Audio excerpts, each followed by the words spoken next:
está longitudinal abajo y este momento rotación. Entonces, este apoyo, por ejemplo, ¿cuál de estos tres movimientos impide? Obviamente, como es una fuerza vertical,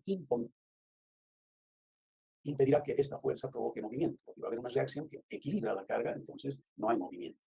Pero esta ya dice que el momento que podría generar el suelo actuando sobre el cuerpo no existe porque este es un impedimento.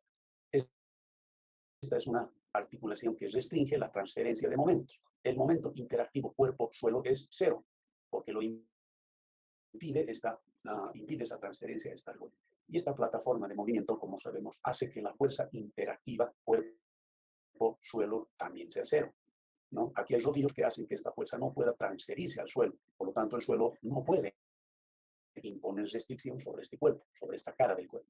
Entonces, en concreto, como no hay restricción de desplazamiento lateral, habrá un desplazamiento en X. Como no hay restricción de giro, habrá una rotación θ en el eje Z. Pero como sí existe restricción en vertical, el desplazamiento Y tiene que ser cero. ¿Por qué? Porque hay fuerza reactiva en el eje Y. Entonces, una de estas dos tiene que ser cero, o la fuerza o el desplazamiento, ¿no? Si existe fuerza, si la fuerza no es cero, entonces el desplazamiento sí es cero. Y en general podemos escribir, si hay reacción en X, si existe, si esta fuerza no es cero, el desplazamiento correspondiente sí lo es, porque esta fuerza tiene la función de que esto se cumpla. Si existe reacción es para que no haya desplazamiento. Por otro lado, si el desplazamiento es diferente, si existe, será pues porque la reacción no existe.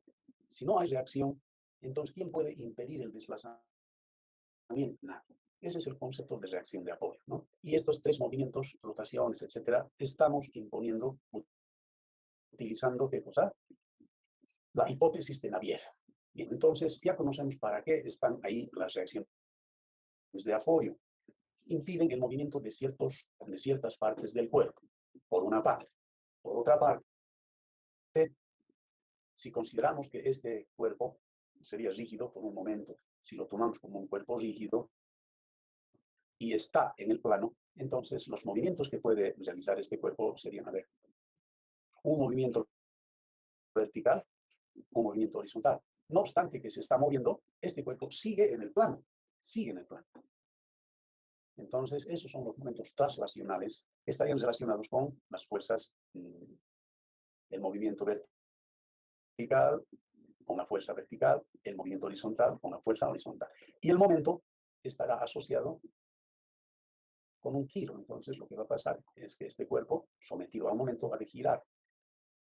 ¿Y esto por qué? Porque lo dijo Newton. Entonces, este giro asociado a este momento, un desplazamiento vertical asociado a la fuerza y un desplazamiento horizontal. Por eso es que se dice que este cuerpo, un cuerpo en el plano,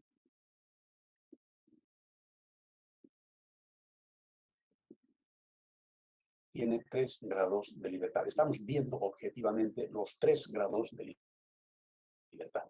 Pero, en este caso, si este cuerpo está aquí, esta cara no puede bajar ni subir. ¿Por qué? Porque lo impide esta fuerza. Entonces le estamos quitando una movilidad. Si este cuerpo no puede subir ni bajar en esta cara y el cuerpo es rígido, entonces ninguna de sus caras podrá subir ni bajar. Pero como esta cara puede rotar, entonces el cuerpo podrá rotar, porque la cara lo permite. Ahora bien, como este cuerpo también, como esta cara también puede moverse horizontalmente, entonces, además de rotar, este cuerpo puede trasladarse. De modo que al sujetar ciertos movimientos de la cara, sujeta también esos movimientos en el cuerpo. ¿De acuerdo? Entonces, cuando un cuerpo en alguna de sus caras está impedido de moverse, ese impedimento se transfiere al cuerpo. Entonces, si esta cara no puede moverse de ninguna manera, si yo tuviera un cuerpo aquí y digo, bueno, pues voy a empotrar, entonces voy a soldar con el suelo. Entonces, si esta cara no puede moverse, ninguna de estas caras se podrá mover si el cuerpo es rígido. Entonces, se supone que no se mueve como cuerpo rígido. Pero alguien va, pues, bueno, entonces ha perdido estos 3 grados de libertad. Ya no existen, porque este cuerpo está sujetado en este extremo por 3 cargas reactivas, ¿no? Una fuerza aquí y un momento. Entonces yo diría que este cuerpo está estático en el plano, ¿no? Pero alguien va a decir, ingeniero, está estático, pero solamente una parte del cuerpo. Porque si está actuando una fuerza, esta cara se ha de mover. Entonces, no hay estaticidad. Esa es una verdad. Esa es una verdad. Entonces, ¿qué es lo que está pasando? ¿Cómo debemos considerar? Vamos a decir que si estas fuerzas equilibrarían a esta otra, el cuerpo estaría estático, pero debemos considerar que se ha de deformar. Lo que estamos mencionando es que efectivamente ha de haber movimiento, ¿no? Ha de haber un movimiento, se ha de deformar el cuerpo. Entonces, bajo la acción de esa fuerza, el cuerpo podrá tomar esta forma. Pero lo que digo es que después de terminado el movimiento, cuando esta carga tenga que deformar al cuerpo como tiene que hacerlo, se va a quedar quieto. A eso me refiero cuando digo que este cuerpo está estático, porque las deformaciones voy a suponer que se están produciendo en mucho tiempo, ¿no? Estos movimientos son tan lentos que podemos considerarlos que no producen dinamicidad. Y si al cabo de un tiempo el cuerpo ha de quedarse quieto,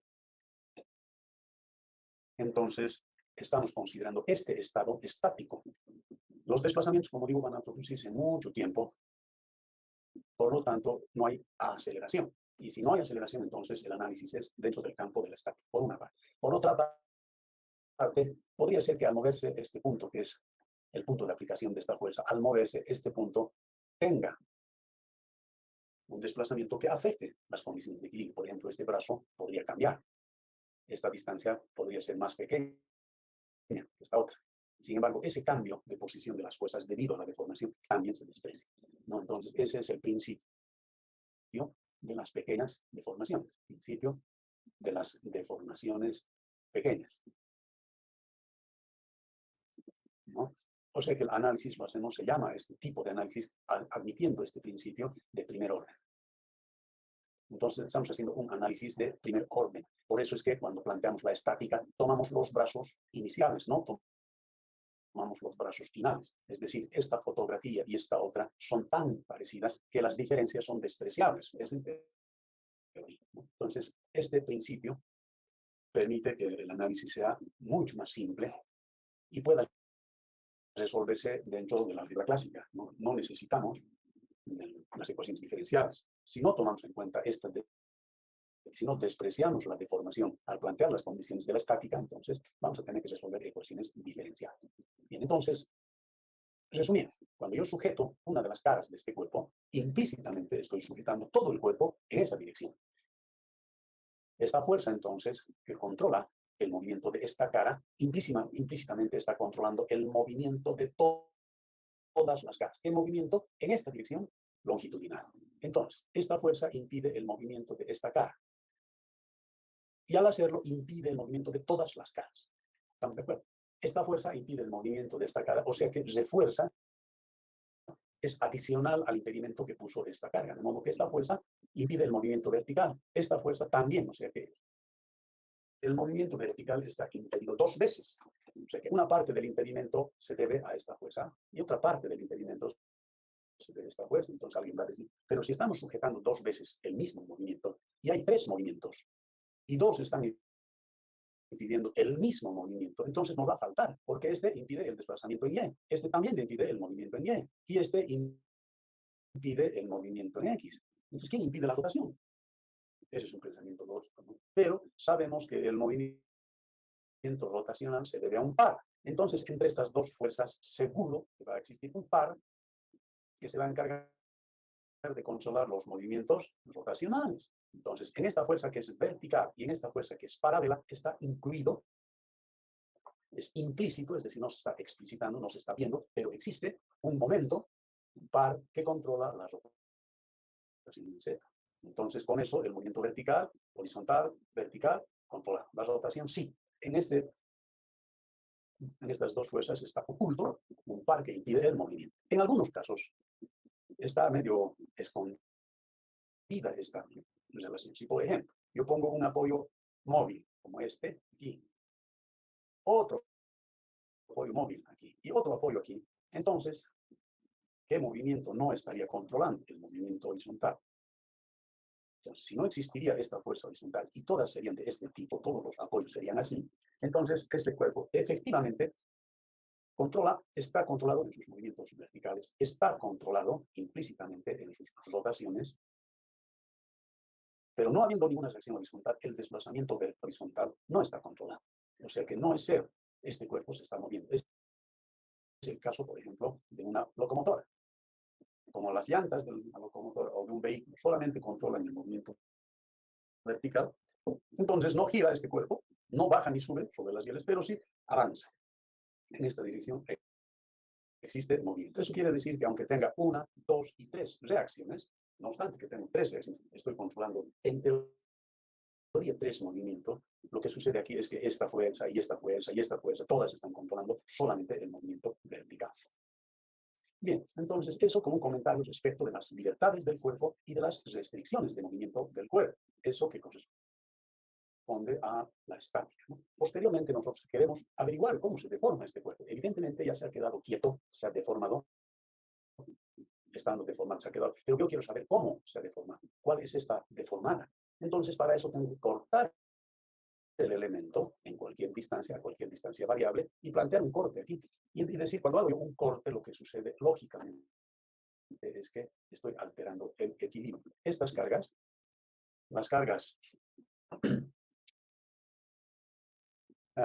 internas que hay aquí son esfuerzos. Entonces es como una cadena en la que un eslabón está unido a otro eslabón, otro eslabón. Este es el cuerpo. De modo que si a un eslabón yo lo jalo, entonces este eslabón transmite la fuerza al otro, transmite la fuerza, etcétera. Y cuando un eslabón se rompe, entonces esta fuerza que está actuando sobre estos dos eslabones no se puede transferir porque se ha cortado la continuidad, hemos roto este eslabón. Entonces lo que va a pasar es que este cuerpo se ha de mover a la izquierda y este a la derecha, ¿no? Pero como yo sé que estos dos cuerpos de principio están estáticos, se han deformado y se han quedado quietos, entonces yo voy a reconocer ese hecho y voy a decir, antes de que corte, estaban los dos cuerpos quietos. Entonces, para que no se mueva esta mitad, le voy a devolver lo que tenía. Pero yo, ¿qué cosa voy a saber de los esfuerzos que había? No conozco qué esfuerzos estaban actuando aquí. Por lo tanto, lo que vamos a hacer es devolverle la estaticidad a través de cargas que impiden el movimiento. Entonces, voy a impedir el movimiento de esta cara con una fuerza vertical que impide el movimiento vertical, una fuerza horizontal que impide el movimiento horizontal, y un momento que impediría la rotación de esta cara. Entonces, si esta cara está quieta, todo el resto va a estar quieto. ¿Estamos de acuerdo? Esto como cuerpo rígido, naturalmente. Entonces, una vez que yo tenga estas fuerzas, lo que voy a hacer es usar la resistencia de materiales para transformar en esfuerzos y deformaciones. Es decir, voy a analizar el esfuerzo y la deformación de formación. Y para eso voy a utilizar estas cargas. Entonces, eso es lo que corresponde a la resistencia de materiales. Primero calculamos las reacciones de apoyo. Luego calculamos las cargas internas. Y una vez que conocemos las cargas internas, existen fórmulas que nos llevan a relacionar cargas internas y deformación. Bien, esa es la idea. Ese es el procedimiento que hemos seguido en resistencia de materiales, primera parte. Seguimos revisando este cuaderno de apuntes y vemos que en el espacio se necesita hacer un corte a la derecha y un corte a la izquierda. ¿Por qué? Porque queremos estudiar el estado de información completo del cuerpo. ¿Y por qué voy a tomar una distancia muy pequeña, infinitesimal? Voy a hacer el primer corte a una longitud finita, digamos a un metro y medio. Y luego voy a hacer el segundo corte tan próximo como yo me imagine al primero. De modo que voy a tomar una tajada diferencial. ¿Para qué?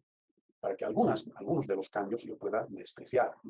Cuando estoy analizando, por ejemplo, la acción de esta fuerza, al frente va a haber un cambio. Pero si la longitud es muy pequeña, el cambio también va a ser muy pequeño. O sea que voy a tomar un diferencial, un cambio diferencial. De modo que la deformación de esta fibra va a estar ocasionada por dos causas. Una causa que es, digamos, 20 toneladas o 10, una tonelada, digamos, una carga discreta, digamos 2,5 toneladas. En cambio, esta carguita va a ser infinitamente pequeña. De modo que cuando yo estoy analizando la deformación de esta fibra, el efecto de este diferencial puedo despreciar. Por eso voy a analizar fibras que sean infinitamente pequeñas para que el cambio que existe en las cargas, muchos cambios, yo pueda despreciar, ¿no? Por eso se analiza la tajada diferencial. En el espacio, si un cuerpo en el plano tenía 3 movimientos, este objeto en el espacio tiene pues 6 movimientos. Entonces estos 3 se encargarán de controlar las traslaciones de este cuerpo. Y estas otras 3 cargas, que son momentos, las rotaciones. Entonces con esto hago que los desplazamientos en X traslacionales y en Z estén controladas, ¿no? Y con estos, los giros. Un giro en el eje X, que está relacionado con este momento, porque este momento está en X, un giro en Y y un giro en Z. O sea que cuando estoy planteando el equilibrio, los desplazamientos voy a tomarlos tan pequeños que van a ser despreciables. Y luego, cuando ya haya establecido el valor de estas cargas internas, entonces voy a encontrar estos desplazamientos de esta cara, pero también los esfuerzos asociados. Ese es entonces el propósito de la resistencia de materiales. Este repaso tenían que haberlo hecho ustedes y presentar sus conclusiones en el curso, pero lamentablemente no lo están haciendo. Obviamente, yo me siento en la libertad de exigir que ustedes conozcan esto y en el examen puede ser que tengan resultados negativos si no conocen los fundamentos. Eso es lo que pasa en los exámenes de mesa, en el examen de válida, van con mucho handicap negativo porque no tienen conocimiento de los fundamentos que deberían repasar. Muy bien. Entonces, aquí en este cuaderno de resistencia de materiales, que ustedes pueden consultarlo también, se ha hecho esta diferenciación, ¿no? Por favor, tomen en cuenta, fíjense que hay dos fuerzas que están en la sección, en el plano, en este plano o en este otro. Son fuerzas cortantes, producen esfuerzos cortantes y deformaciones lambda. Hay otras fuerzas, otros momentos, estos dos, que son flectores, que producen esfuerzos normales y producen curvatura. Esta es fuerza normal, esta fuerza normal no es normal, se llama normal porque es perpendicular a esta cara. Entonces, el esfuerzo que produce es normal y tiene ciertas deformaciones. O sea que estos tres esfuerzos, como son de la misma naturaleza, yo puedo sumarlos. El esfuerzo de la tracción-compresión con el esfuerzo de la flexión. De hecho, tenemos fórmulas. Y hay una otra carga que es este momento que es perpendicular a esta cara, que estamos hablando de este momento, que produce torsión.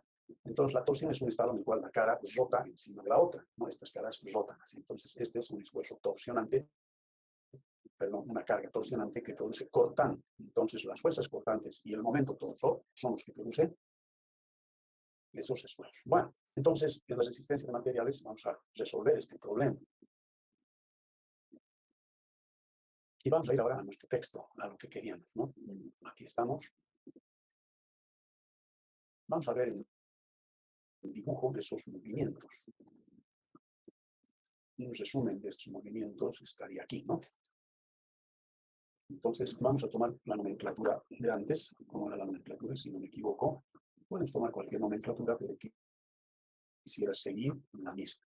El plano, si no me equivoco, el plano aquí sí, y el eje de la barra estaba en Z. Entonces, este eje es X, este eje es Y, y este es el eje Z. El cuerpo estaba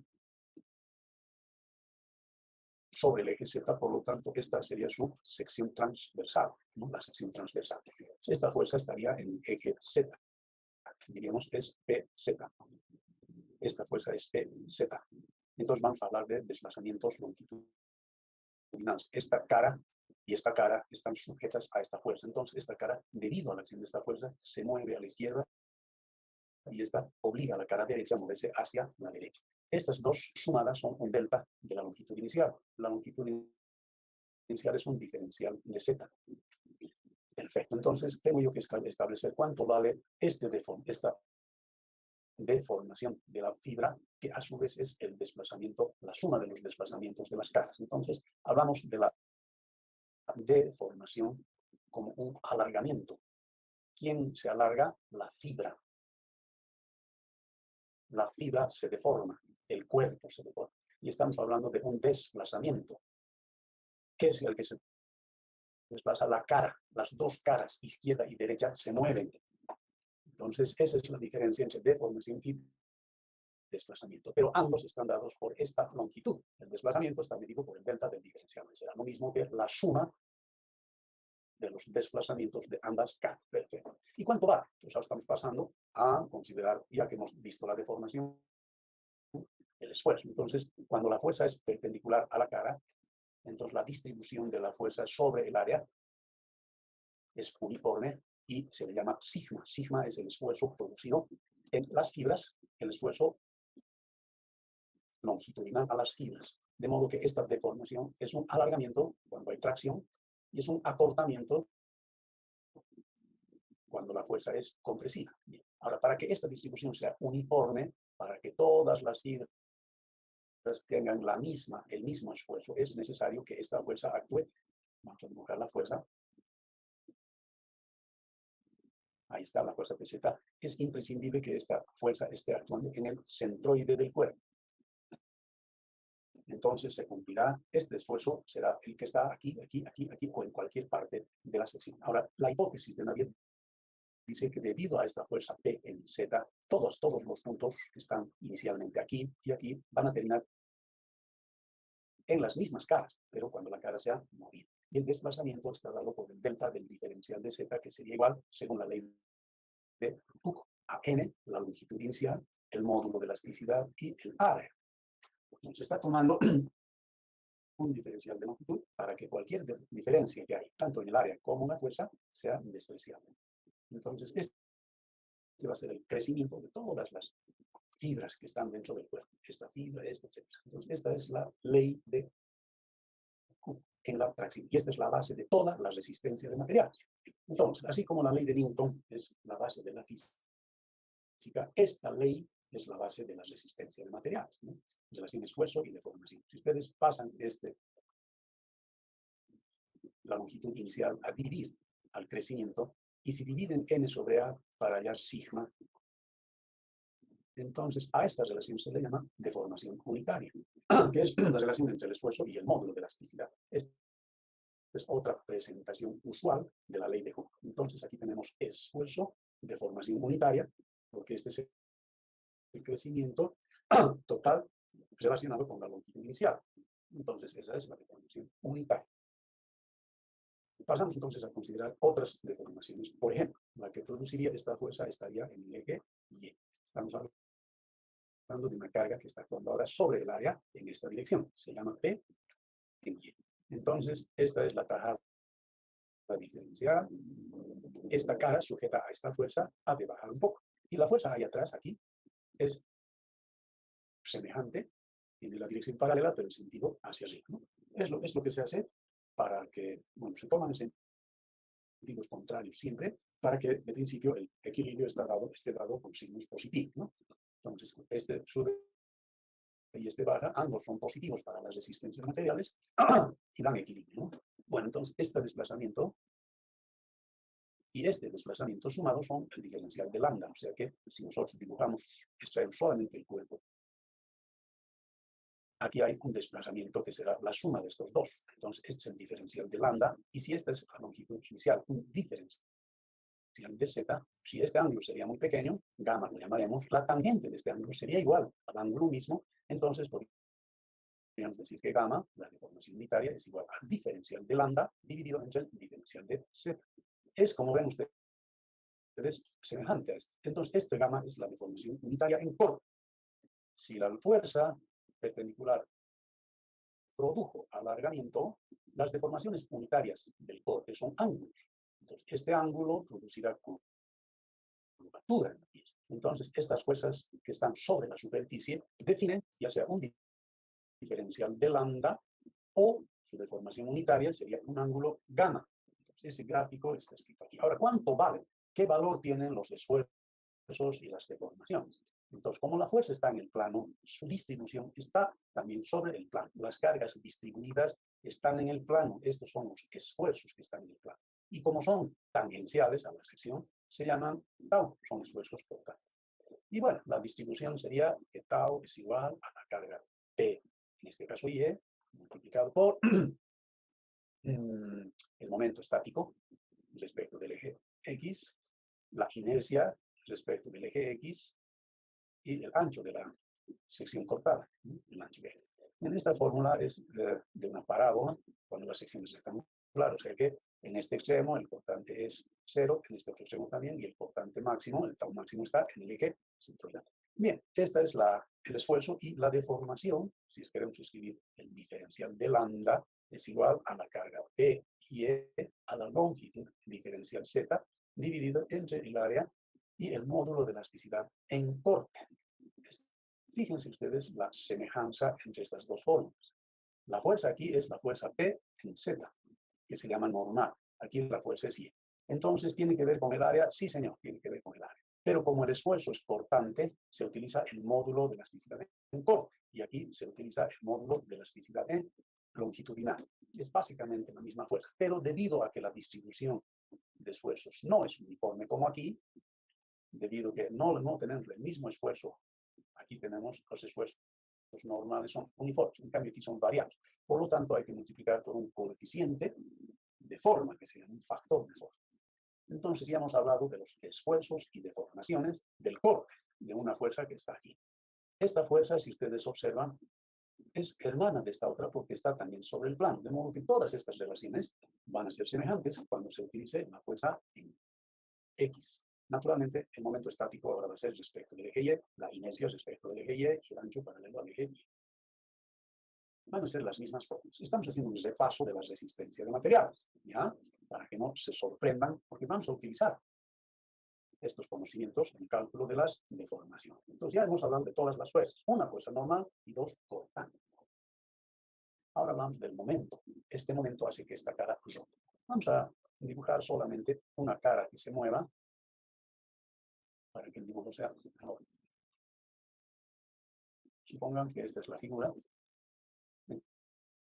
Entonces, este momento, ¿cómo es? Si dibujo yo el par, sería esta. Este par corresponde a este momento, ¿verdad? Este arco está en un plano, y ese plano es el plano del par. Entonces, hay fuerzas que empujan, acortando esta fibra, y hay fuerzas que jalan, alargando estas fibras. Entonces, lo que pasa, vamos a dibujar con rojo, es que este cuerpo, estas fibras se achican, estas fibras se alargan. Y todo el cuerpo, de acuerdo a la hipótesis de Navier, todos los puntos permanecen en el área. Entonces, esta es la deformación. Fuerzas compresivas y fuerzas traccionales. Fuerzas compresivas y fuerzas traccionales. Deformaciones de acortamiento y deformaciones de alargamiento. Entonces, este alargamiento, epsilon, está relacionado con el esfuerzo mediante la ley de Hooke.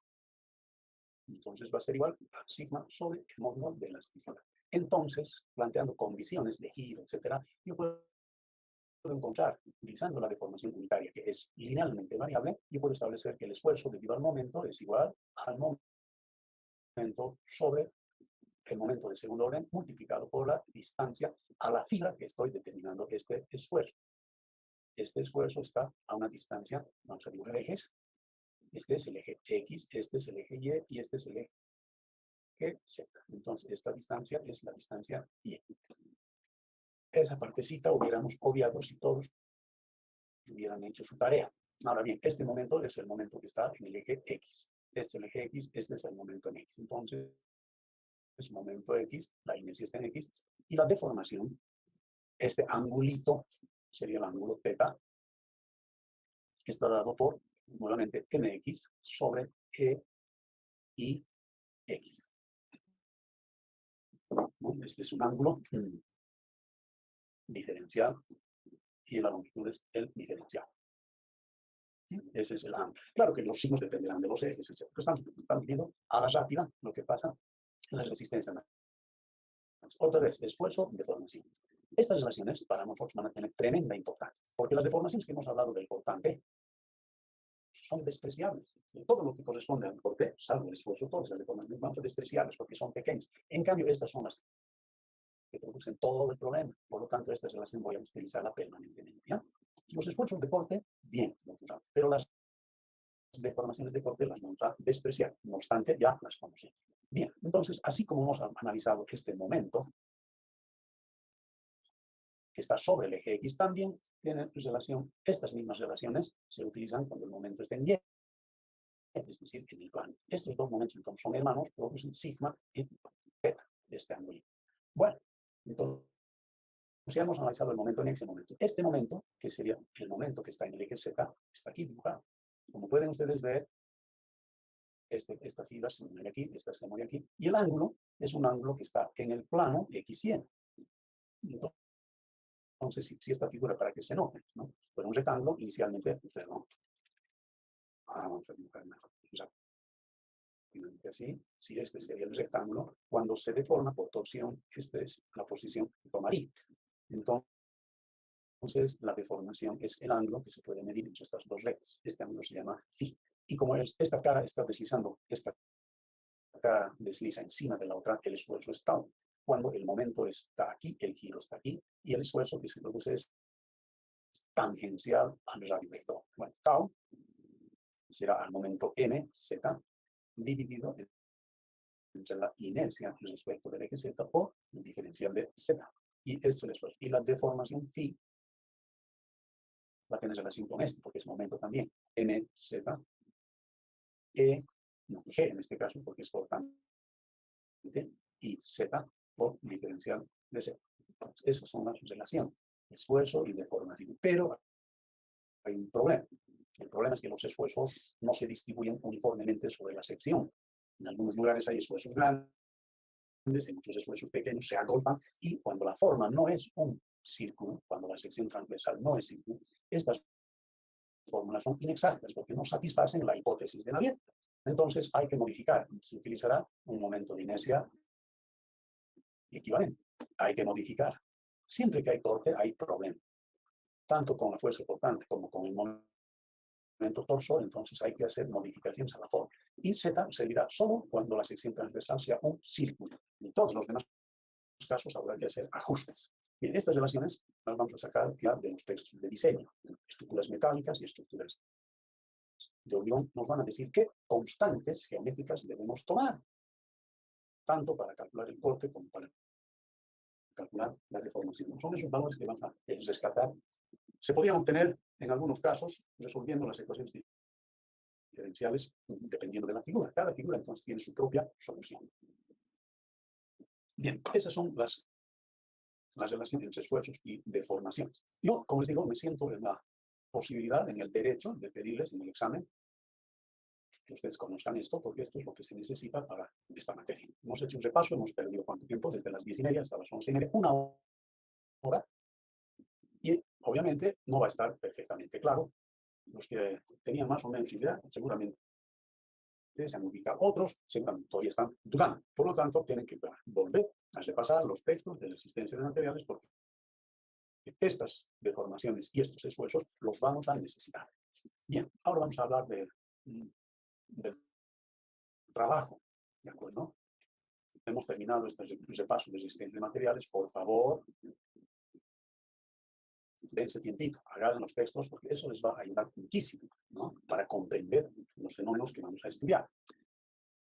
Vamos a empezar entonces estudiando el trabajo que hace una fuerza cuando su punto de aplicación sea móvil. Esta fuerza, estando en A, ha terminado en B. Ha seguido esta trayectoria, el movimiento del punto. Entonces, esta fuerza hace un trabajo, ¿no? Cuando se mueve de N a este lugar, un diferencial de arco hace un trabajo. Y ese trabajo, en general, es el producto de la fuerza por la distancia proyectada sobre el cuerpo, ¿no? Por ejemplo, en este caso, esta distancia, que es el recorrido, ¿no? La vamos a proyectar en la dirección. Entonces, el trabajo es la fuerza por esta distancia, que es ds por el coseno del ángulo, de este ángulo, que sería el phi, integrando este trabajo diferencial, porque esta distancia es diferencial, el trabajo es diferencial. Resultaría que, sin importar cuál es la trayectoria, esta fuerza que se mueve de A a B define un trabajo que es igual a la multiplicación de la fuerza. No vamos a ponerle todavía vector, sino como una longitud simplemente. Donde esta longitud es esta distancia proyectada sobre la recta de acción de la fuerza. Entonces, aquí tenemos que considerar una recta de acción. Digamos, esta es la recta de acción de la fuerza y hemos proyectado sobre esta recta la línea recta que une el punto inicial con el punto final. No importa cuál es la trayectoria, entonces aquí está demostrado que el trabajo sería la fuerza por la distancia AB multiplicada por el coseno de phi. Bien, entonces está definida de esa manera, está definido el trabajo de una fuerza. Si nosotros queremos hacer este análisis vectorialmente, entonces vamos a definir este movimiento como un vector. Entonces, este vector podemos llamarlo B, el que fuera. Entonces, si tomamos un vector P y el vector D, lo llamaremos, desplazamiento como vectores. Yo puedo multiplicar estos dos vectores para hallar el trabajo. Como en inglés trabajo es work, y todos los libros vienen de Estados Unidos, están escritos en general en inglés porque es el idioma técnico, entonces, en general el trabajo se llama de doble, pero el trabajo es un escalar, no es un vector, es decir, no tiene dirección. Por lo tanto, para hallar el trabajo yo tendría que ser el producto escalar de estos dos vectores, que sería el módulo de P multiplicado por el módulo de multiplicado por el coseno del ángulo que hay entre la recta P y la recta B. Entonces, esta definición de producto escalar satisface la definición del trabajo. Muy bien. Ahora, ¿cuál es el trabajo que hace el momento? Porque estamos trabajando con dos cargas, fuerzas y momentos, siempre fuerzas y momentos. ¿Qué esfuerzos normales y cortantes? Solamente tenemos este tipo de vectores. Vectores fuerza asociados a vectores traslación. Vectores momentos asociados con vectores giro. Esfuerzos cortantes y esfuerzos normales. ¿No más? Entonces, esta es la forma en que vamos a determinar el trabajo de una fuerza. De la misma manera podemos ver el trabajo de un momento. Ah, una cosita. Si el vector sería de B a A, el desplazamiento no se produciría de A a B, sino al revés, de B a A, entonces este ángulo ya no sería el que está indicado aquí, sino que el ángulo entre estos dos vectores, ¿cuál sería? Si el vector desplazamiento sería este, como la fuerza es esta, entonces este es el ángulo suplementario que hay que tener. Entonces este ángulo sería el teta suplementario, es decir, 180 menos t. Y como tengo que considerar el coseno, si el coseno de este ángulo es positivo, el coseno del suplemento de teta será negativo. O sea que el trabajo depende del sentido de los vectores. Si la fuerza se mueve o tiene este sentido y el movimiento tiene el mismo sentido, entonces el trabajo es positivo. Si el movimiento se desarrolla en sentido contrario, entonces, en este caso, el trabajo será negativo. ¿Ya? O sea que, evidentemente, el trabajo es un escalar y, por lo tanto, tiene magnitud y signo. Tiene signo. Hay trabajo positivo, hay trabajo negativo y, finalmente, hay el trabajo cero. ¿No? Si el recorrido empieza por aquí y no se detiene, sino que vuelve al mismo lugar, entonces, ¿cuál es el vector de desplazamiento? A y B están en el mismo lugar, por lo tanto, delta es cero y el trabajo es cero. No obstante que hay un recorrido, no obstante que la fuerza se está moviendo, cuando parte de un punto y llega al mismo punto, se dice que el trabajo acumulado al ir positivo es igual al trabajo negativo producido al volver. O sea que lo que gasta en ir se recupera en volver. Esa es la idea. Entonces, cuando el recorrido puede ser cualquiera, pero el punto final e inicial son iguales, obviamente el trabajo que queda es nulo. Vamos ahora a ver el trabajo de los momentos. Aquí tenemos un par de fuerzas. Yo siempre veo el momento como un par porque me aclara mucho la idea. Más fácilmente entiendo las relaciones cuando veo el par. Entonces, esta fuerza está cambiando de lugar. Termina aquí. Y esta otra termina aquí. O sea que esta línea ha sufrido un giro. Ese giro está dado por el valor de este ángulo. Entonces tenemos que, si nosotros multiplicamos esta fuerza por el desplazamiento que se hace sobre esta directriz e integramos, el resultado ha de ser igual a m por θ. Entonces, este es el trabajo que hace un momento cuando el par rota de posición, cambia de posición. Una cosa interesante es que vectorialmente, eso lo vamos a ver en 306 en la materia, si este es el momento, lo vamos a diferenciar con doble flecha, el ángulo se mide también sobre esta misma recta. Entonces tendríamos que el vector momento tiene una recta de acción y el ángulo también tiene una recta de acción. De modo que yo puedo tomar vectorialmente estos dos y diría como en el caso de las fuerzas, si yo multiplico escalarmente el vector giro con el vector θ, lo que voy a obtener es el trabajo de esta fuerza o de este momento cuando ha girado. ¿No? Cuando este par ha cambiado de posición y la distancia entre estos dos ha rotado, esta línea ha rotado. Bien, o sea que si esta rotación se estaría dando, por ejemplo, aquí, si este objeto en lugar de rotar en el plano del par, rotaría en un plano que no está, en el que no está el par, no importa. Ya alcanzamos el producto escalar, es decir, como sabemos, multiplicamos m por θ. Estas dos están sobre una dirección, en este caso la misma dirección, pero cuando haya una dirección cualquiera, entonces habrá un ángulo entre el momento y θ. A ese ángulo podemos llamarlo alfa o beta, lo que sea. Entonces, hay que multiplicar por el coseno del ángulo alfa que existe entre la recta de n y la recta de θ, ¿no? De estos dos vectores. Y este es el trabajo. Nuevamente, también, dependiendo del ángulo, el trabajo puede ser positivo, negativo, etc. Entonces, esta es una herramienta poderosa, tremendamente poderosa, para resolver problemas de la estática, porque son escalares. No nos interesa la dirección, porque no tienen dirección. Por lo tanto, cuando se trata de vectores, un factor importante es la dirección. En cambio, si yo puedo utilizar conceptos de trabajo que son escalares, entonces va a ser mucho más fácil, ¿no? Por ejemplo, vamos a explicar lo que quiero decir. Supongamos que hay una barra de este tipo, un voladizo, que está sometido a la acción de una fuerza. Debido a esta fuerza, esta barra se ha de curvar. Ya, entonces, yo quiero, por ejemplo, el movimiento vertical. Entonces le voy a poner con verde el desplazamiento. No me interesa si esta cara al rotar se mueve a la izquierda o a la derecha, no me interesa. Yo quiero calcular este valor T. Y conozco el valor de la fuerza activa P.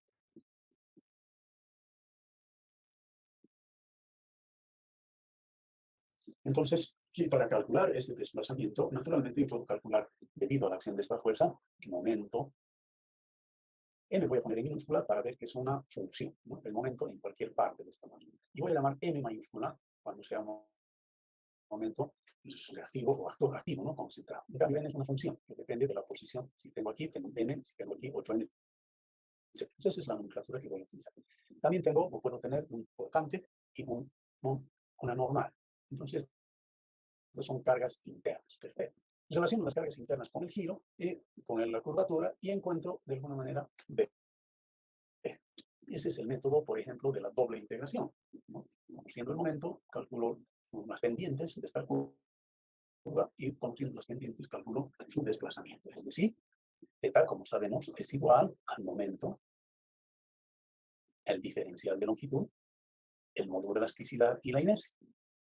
Entonces, como yo conozco la función de momentos dependiendo de la variable z, si yo integro, es un diferencial, si yo integro ambos miembros, entonces de aquí encuentro θ, la pendiente. Y la pendiente yo sé que es igual al diferencial de y con respecto de la variable z.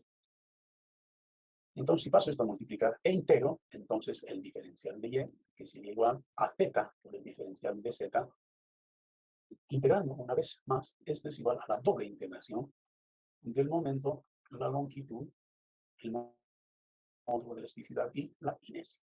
Este es un método, el método de la doble integración que conocemos de la resistencia de materiales. Pero imagínense, tengo que hacer un trabajo bastante largo. Sí, tendría yo esta forma. Entonces, ya tendríamos que sumar que este giro aquí produce un giro de esta barra. Entonces, al sumar estas pendientes y flechas, me voy a hacer una complicación, porque estas pendientes están en una ubicación, son vectores que tienen reglas de acción. Entonces, es muy complicado, digamos, el trabajo. Yo utilizaría el método de la doble integración.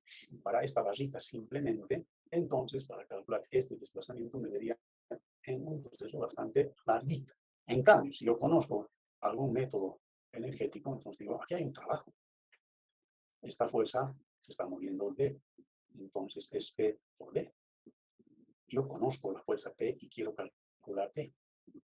Entonces, esta fuerza, cuando deforma el cuerpo, ¿qué pasa? Este trabajo no se tiene que perder, porque hay una ley que dice que nada se pierde, todo se transforma, una ley de la física, ¿no es cierto? Entonces, este trabajo que está haciendo esta fuerza tiene pues que acumularse en algún lado. Si a este trabajo lo llamamos el trabajo de las cargas externas, el principio del trabajo virtual me dice que, bueno, me dice que se debe almacenar este trabajo al interior del cuerpo.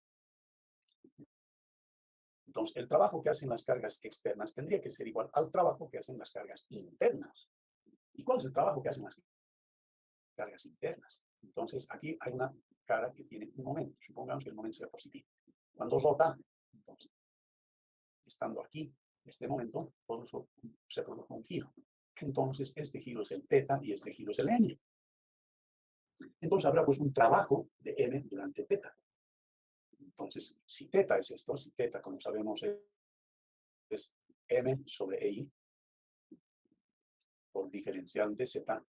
Entonces, si nosotros multiplicamos n por teta, entonces vamos a tener pues el trabajo de las cargas internas, ¿no? Entonces, ese método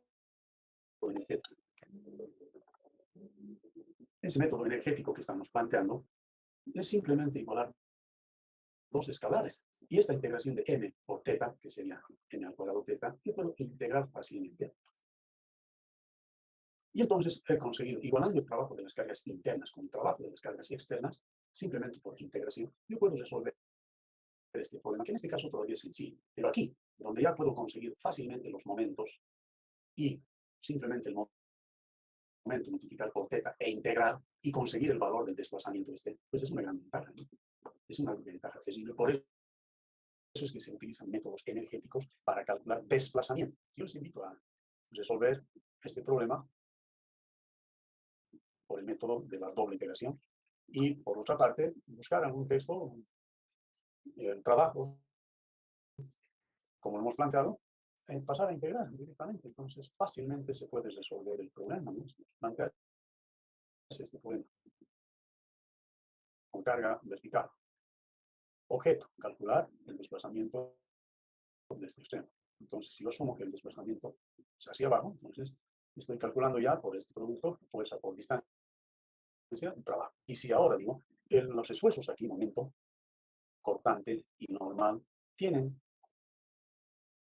hacen trabajo cuando el momento gira, cuando la fuerza cortante tiene desplazamientos lambda y cuando la fuerza n tiene desplazamientos unitarios epsilon. Si yo multiplico esto, entonces puedo encontrar este desplazamiento. Con la ventaja de que en este caso las cargas que producen normal, en esta barra de normal, estas dos colaboraciones al desplazamiento son despreciables frente a la acción del momento. Entonces, si este se va a deformar, se debe a que las fibras, estando sometidas al momento, giran. O sea que son los giros aquí los que van a producir principalmente este desplazamiento. Entonces, si despreciamos la acción del cortante y la normal, por simple integración yo podría encontrar este desplazamiento, que va a ser mucho más fácil que componer y decir, por ejemplo, en esta barra, la pendiente aquí es esta, la tangente, una tangente aquí, que va a ser igual a la tangente a la inclinación en el mismo punto de esta cara. Entonces, lo voy a volver bastante más de esta dirección, ¿no? Barco de aquí y calculo esta inclinación. Y esa inclinación la tomo como inclinación de inicio de esta barra y luego continúo con los momentos. Entonces, hacer esa composición resultaría, digamos, bastante largo. Y finalmente, así como yo he calculado este desplazamiento, también podría encontrar el giro, por ejemplo. Aquí, que sé yo, otras distancias que me interesan. Por lo tanto, es imprescindible conocer el trabajo del momento, el trabajo de la fuerza para encontrar desplazamientos por medios energéticos. Muy bien, entonces, en este texto estoy hablando de algunas características, de algunas propiedades que tienen los trabajos. Aquí, cuando el cuerpo es deformable, cuando el cuerpo no se deforma, etc., ¿no? Por ejemplo, esto es importante. Hemos dicho que el trabajo es igual al producto de la fuerza por el desplazamiento. Este caso es importante porque el desplazamiento se debe a la fuerza, igual que en el caso de la barra, donde estábamos considerando momentos, ¿no? Aquí simplemente es el estado más simple. Tenemos la fuerza vertical que obliga a esta cara a descender. El descenso está dado por el delta L, que es un valor de, vamos a poner un poquito más grande aquí, ¿no? Entonces, desciende, ya digo, el desplazamiento de esta cara es delta, y la deformación de L es también delta minúscula, ¿no? Delta minúscula. O sea que la deformación de L es delta. El desplazamiento de la cara extrema también es delta. Y bueno, tenemos el caso en que el comportamiento de este cuerpo no es elástico, entonces yo voy poniendo, impongo 1 kilo de fuerza y tengo una deformación. Y entonces dibujo una gráfica que relaciona esfuerzo y deformación. 1 kilo, una micra. 5 kilos, 5 micras, porque los desplazamientos son muy pequeños, ¿no? Y así sucesivamente voy a unir pares ordenados, fuerza y longitud. Y esa unión me da una curva, ¿no? Que aquí me he quedado yo de un cierto valor de la fuerza y con cierto valor de la deformación. ¿Qué es la deformación de esta fibra? Es el desplazamiento de esta cara, ¿no? Y esa se puede decir en este caso indistintamente es deformación o desplazamiento. Depende de qué cuerpo está haciendo el movimiento o en la deformación. Bueno, de todas maneras hemos llegado con una carga que tiene el valor de E, que ha definido una deformación desde O hasta C. En este instante yo voy a descargar. Voy a ir disminuyendo esta fuerza. Entonces, como hay menos fuerza, esto va a subir. Menos fuerza, vuelve a subir, menos fuerza, etc. Cuando ya no tengo fuerzas, el punto ya no vuelve a esta posición, sino que se ha quedado aquí. O sea que este es un comportamiento inelástico, señor, ¿no? Elástico cuando la forma cambia, pero se recupera, ¿no? Entonces, se deforma y luego recupera la forma. En el estado descargado, siempre voy a tener la misma forma. Este es el concepto de elasticidad. Se deforma y luego se recupera esa que tenía. Pero aquí estoy viendo que no se recupera, porque si tendría una longitud L y quisiera que vuelva a la misma posición, entonces esta línea debería terminar aquí y no en el punto D. Entonces, este es un concepto, un gráfico donde el comportamiento es inelástico. Esta es la deformación inelástica. Repito, para que sea elástico el comportamiento, lo que debería suceder es que al descargar, poco a poco vuelva, ya sea por el mismo camino o por cualquier otro camino, y termine donde ha comenzado. Ya sea por este camino o por otro camino. Pero vuelve a su posición inicial. Entonces sería un comportamiento inelástico. Resulta que cuando hay inelasticidad, como en este caso, el trabajo que se ha hecho en la fase de carga, fuerza por desplazamiento, es todo esto. Este es el trabajo que se hace en la fase de carga. Y en la fase de descarga, este es el trabajo. Este es el trabajo recuperado. Entonces, una parte del trabajo se pierde. Este es el trabajo inelástico, mejor dicho, ¿no? Entonces, se recupera muy poco del trabajo, o mucho del trabajo, pero cuando hay elasticidad, entonces todo el trabajo que uno hace se recupera. Ese es un concepto muy importante, ¿no? Por un lado eso. Por otro lado, cuando tenemos un comportamiento no lineal, porque vamos a ver que esta es una curva, estamos hablando no de una línea. Aquí estamos viendo un comportamiento inelástico y no lineal. Esta es la situación más compleja. Cuando hay no linealidad e inelasticidad, entonces tenemos que necesariamente resolver ecuaciones diferenciales. Pero la ley de Hooke tiene que ver con un comportamiento lineal. Es decir, en la fase de carga, vuelvo aquí, y en la fase de descarga, sigo la misma trayectoria y vuelvo aquí. O sea que la ley de Hooke rige para cuerpos linealmente elásticos. Y ese es el campo en el cual nos vamos a desenvolver. El campo linealmente elástico que está relacionado o está estudiado por la ley de Hooke. No lineal e inelasticidad son conceptos muy avanzados que se ven en un posgrado, en un doctorado. Sin embargo, hay herramientas que pueden atacar este problema. Pero iremos por la primera grada, volviendo problemas linealmente elásticos. Entonces, el trabajo es el área de este triángulo. Entonces, el trabajo es igual a la mitad de la fuerza, que sería P, multiplicado por el desplazamiento total. Perfecto. Entonces, si es que esta fuerza se desplazaría una distancia D y no sería esta distancia producto de la fuerza P, si no hubiera relación entre P y D, el trabajo sería pues igual a P o D. Entonces, esta es una diferencia que hay que ser muy claro en esta fase. Cuando el desplazamiento se debe a esta fuerza, entonces, como el desplazamiento va a ir progresivamente subiendo, el trabajo es solamente la mitad. En cambio, cuando esta carga está presente en su totalidad, cuando se produce este desplazamiento, entonces toda la fuerza hace trabajo durante todo el desplazamiento. Eso es importante. En los textos de análisis estructural se usa este concepto para hacer ciertas demostraciones que son sumamente importantes, ¿no? En uno de ellos, por ejemplo, dice, tengo una fuerza T más W, ¿no? Dos fuerzas. Primero voy a hacer alfa T y luego W. cuando hay una fuerza P, entonces el trabajo es este. Luego viene la fuerza W. Durante la fuerza W, entonces la fuerza P está presente, por lo tanto, si este es el desplazamiento que produjo la carga W, este es el trabajo que hizo W, la fuerza W. No, no le ponemos W, no le ponemos otra fuerza, F, por ejemplo, para no confundir con trabajo. Tenemos una fuerza P y una fuerza F. Este es el trabajo que hizo la fuerza P. Luego viene la fuerza F, que también tiene su propia deformación, su propio trabajo, que sería esta área. Pero la fuerza P no ha desaparecido. O sea que todo este rectángulo sería el trabajo de P durante la deformación de E, que depende de F. Este D sería el dependiente de P. Y este sería el D dependiente de F. Entonces aquí el trabajo de P durante la deformación de F es todo este rectángulo. Entonces se utiliza este concepto para hacer ciertas demostraciones de las reglas de la energía.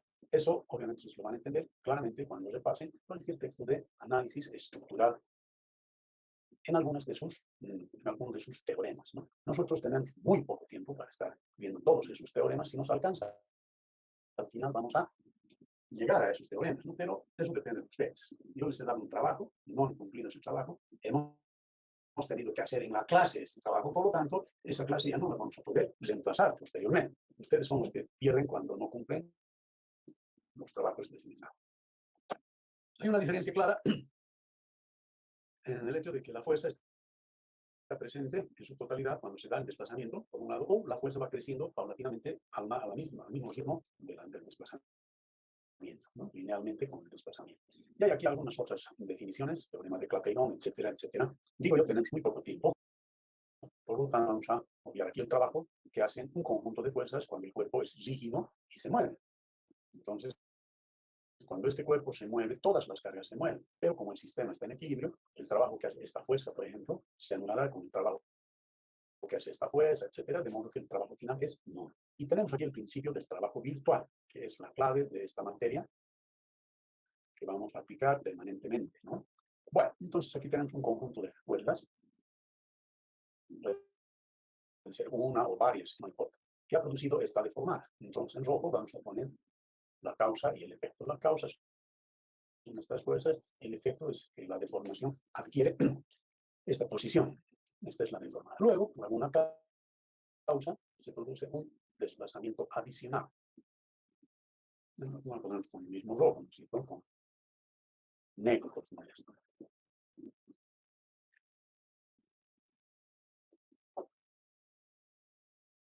¿Qué pasa?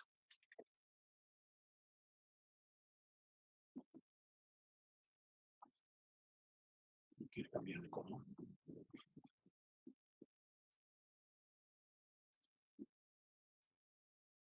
Bueno, no importa. Vamos a envolver así. Entonces, debido a una carga que no quiero establecer, este punto ha seguido moviéndose, todos estos puntos también. Asociado a cada uno de estos puntos habrá un diferencial de fuerza. Entonces, diferenciales de fuerza hacen trabajo. Esta fuerza también hace trabajo. Lo que quiero ahora es establecer la relación entre estas cargas y estos desplazamientos, ¿no?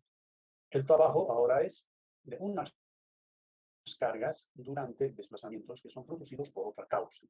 Bien. Entonces, aquí tenemos que cuando el cuerpo ha llegado a la posición roja, a la deformada, es porque ya hay ciertas cargas internas. Entonces, estas cargas internas están presentes aquí.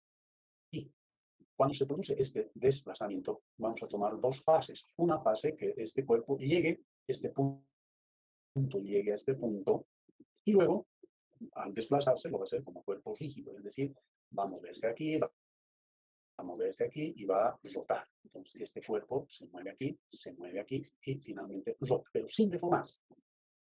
Como hemos visto en el teorema, si es que existen aquí cargas que están en equilibrio, durante todo este movimiento, el trabajo es nulo. Y una vez que está aquí en esta posición, entonces se deforma. Esta cara rota,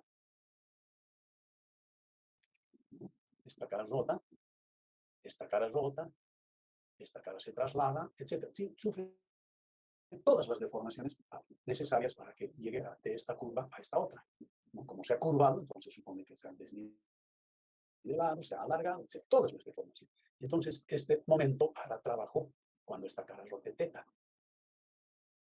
Esta fuerza torsionante hará trabajo cuando esta cara rote ángulo phi, de los ángulos que hemos hablado ya, ¿no? Esta fuerza N hará trabajo cuando haya una deformación delta L, ¿no? Y esta fuerza B hará trabajo cuando se tenga una distancia lambda. Estos valores de la deformación están asociados a este estado de cargas. Las cargas que produjeron estos desplazamientos. Entonces, hay una diferencia entre el origen de estos desplazamientos, que son causa de la carga que no está definida aquí, y estos momentos que están asociados con estas cargas internas. Entonces, el trabajo de estas cargas externas debería igualar al trabajo que hacen estas cargas internas. Este es el teorema del trabajo virtual. Entonces, yo tengo dos estados de cargas. Este estado inicial y este otro estado que está indicado por, que está asociado a otro estado de solicitación. Entonces, el trabajo de las cargas externas y el trabajo de las cargas internas es igual. Eso es lo que propone el principio del trabajo virtual. Entonces, las cargas externas serían fuerzas y momentos. En general vamos a poner P. P de un estado por D de otro estado. Aquí, por ejemplo, este sería el D de este P. Estos serían los D de este P. Bueno, a propósito, antes de seguir, diré que cuando se tiene un conjunto de cargas Y, esto no se puede borrar. ¿Por qué? Porque utilizamos otro lápiz, claro. Esto no. Entonces, lo que vamos a hacer es... voy a cerrar esto y voy a volver a abrir para que desaparezcan estas líneas. Que ahora es 12 y 10. Bueno, ya estamos terminando. Creo que no va a ser necesario. Entonces, tenemos que las cargas están actuando en un estado y los desplazamientos están en otro estado de cargas. Entonces, vamos a considerar solamente aquí, por ejemplo, los momentos. Entonces, momentos de este estado de cargas por desplazamientos diferenciales de este estado de desplazamiento. Teta, por ejemplo. Como son diferenciales, conozco esto y conozco esto, integrando, puedo hacer que esto sea igual a la suma de los trabajos de las cargas externas y la suma de los trabajos de las cargas internas. Entonces, podemos decir, este es el estado 0 para diferenciar, y este va a ser el estado de carga 1. ¿Por qué 1? Porque voy a darle a esta carga el tamaño unitario. De modo que solamente va a haber una carga, de modo que esta sumatoria se va a restringir a un solo término. Y como este vale 1, la integración del trabajo de las cargas internas le va a dar como resultado el desplazamiento que voy a buscar. Entonces, yo voy a encontrar de todas estas cargas, digamos, voy a solamente considerar una y voy a querer calcular un desplazamiento. Bueno, entonces voy a borrar todo lo que se puede borrar. Estas son herramientas del Zoom. En cambio, las herramientas del PDF, lamentablemente no voy a poder borrar ahora. Tendría que cerrar el PDF para que se vaya. Bien, jóvenes, ese es el repaso que hemos hecho del trabajo y del método de la carga unitaria. Yo les ruego, tal vez no sigan este texto, porque me he ido tal vez demasiado por las ramas. Hagan un texto cualquiera de análisis estructural y busquen el método de la carga unitaria. Entonces, no necesariamente de este texto. Si quieren usar este texto, perfectamente. Para la siguiente clase, por favor, todos tienen que tener claro el método de la carga unitaria. Aquí está planteada toda la teoría del método, pero también en otros textos, en cualquier texto. Método de la carga unitaria. Bien. Entonces, para terminar, vamos a decir cómo vamos a seguir de aquí en adelante. ¿Ya? Mientras no haya ningún cambio, a partir de la siguiente semana, rige este cronograma. Los días lunes vamos a pasar clases virtuales a las 8:30 de nuestro horario, clase virtual, 8:30, lunes. Y los días martes vamos a hacer clases presenciales en la calle Pagador. Esto a partir de la siguiente semana. Entonces, el lunes yo les espero 8:30 y el martes les espero virtualmente por internet. Nos vemos. Y el martes nos vamos a ver en la calle Pagador a partir de la siguiente semana. Gracias, jóvenes, que les vaya bien. Tienen trabajo, busquen el método de la carga unitaria y, si es posible, hagan algún ejercicio, de modo que la siguiente clase ya podamos pensar al método de la flexibilidad. Gracias, que les vaya bien. Hasta luego, jóvenes. Hasta luego, ingeniero. Hasta luego, ingeniero. Hasta luego, ingeniero. Hay un chat aquí que Hasta luego, hasta luego. Hasta luego, Inge. Chao, chao, hasta luego. Vayan